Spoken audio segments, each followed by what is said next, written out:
We live in the era of filters.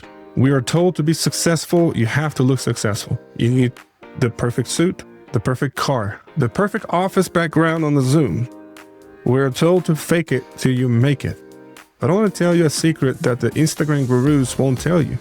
Your clients can smell the fake. They can smell the polish, and frankly, they do not trust it. Do you know what people actually trust? Do you know what actually builds authority? Hunger. People trust the person who is willing to do the ugly and sweaty, undignified work to get the job done. I learned this lesson in 2012 on a stretch of pavement in Texas that was 100 degrees in the shade. I'm going to tell you the story of the 12-block walk. It is a story of how I started my career with zero dignity, but total commitment. I'm Johnny Terra. Let's get real.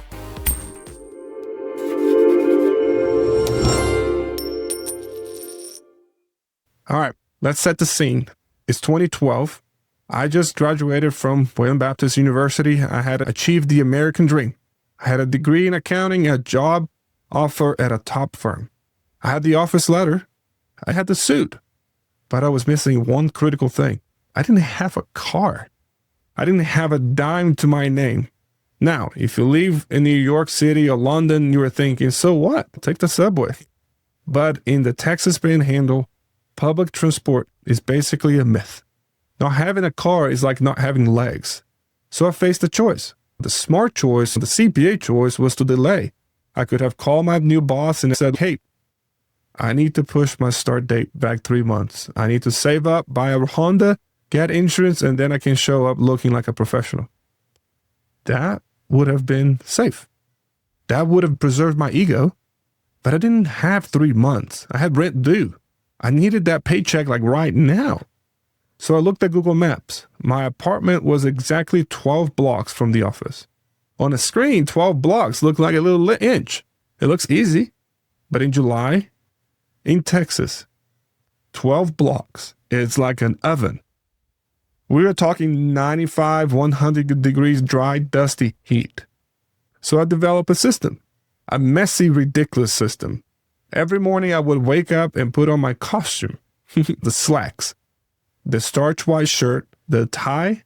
I looked like a banker, but I couldn't wear my dress shoes. If I had walked a mile in those, my feet would have bled.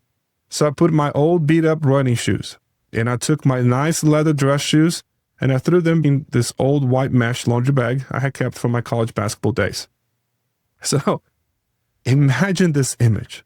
A tall guy in a suit, wearing Nikes, carrying a bag of dirty laundry, power walking down the side of the highway.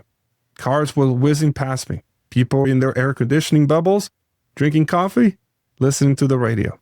And there I was, sweating. By block 4, that sweat was trickling down my back.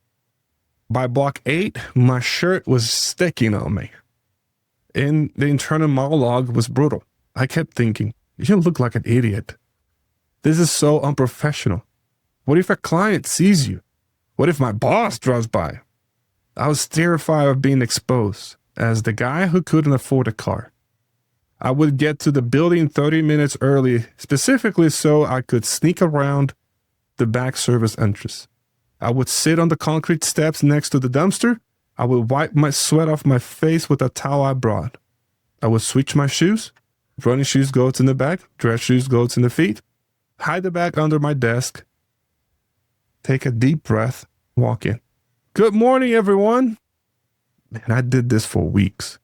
And the whole time I thought I was losing status. I thought, man, if they find out, they will lose respect for me. But eventually they found out.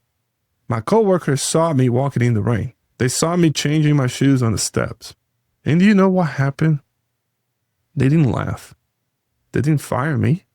They didn't think I was unprofessional. They saw hunger.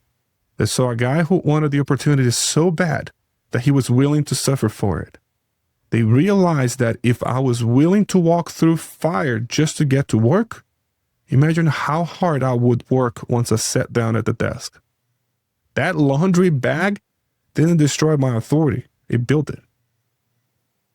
It proved that I wasn't just there for a paycheck. I was there because I was committed. This is the lesson for you today. Many of you are waiting to launch your business or your podcast or your new offer because you're waiting for that look professional. You want the website to look like Apple. You want that video to look like Netflix. You are hiding your struggle because you think clients want perfection. But clients are smart. They know that perfect usually means expensive and disconnected. What clients really want is capacity. They want to know that when things get hard, you aren't going to quit. When you show up with a little bit of sweat on your brow, metaphorically speaking, you are signaling something much more powerful. You are saying, I'm in the arena and I'm doing the work. That 12-block walk is a mindset. It means using the tools you have right now. It means using the running shoes until you can afford the Chevy. It means showing up messy rather than not showing up at all. So, how do you apply this? I'm not telling you to sell your car and walk to work. I'm telling you to stop hiding the effort. If you're working out of the pantry because that is the only quiet room in the house, tell your clients. They will respect the hustle. If you're building a website yourself at midnight because you can't afford to design it yet, own it. Stop trying to look like a Fortune 500 company when you're a scrappy startup. Use your hunger as the differentiator. Say to your clients, hey, look, I might not have a marble lobby and expensive suit, but because I don't have that overhead, I'm going to work twice as hard for you, and I'm going to care twice as much. That is a sales pitch that works. That is a sales pitch that sells like a person. So here's the truth. You cannot steer a parked car. If I had waited for the car, I would have missed the career. So today, look at your business. Where are you waiting for perfect? Where are you waiting for the suit when you should be using the running shoes? Put the shoes on, grab that laundry bag, and start walking. The right people, the people that matter, won't judge you. They will respect you. Action always precedes perfection. I'll see you on the next one.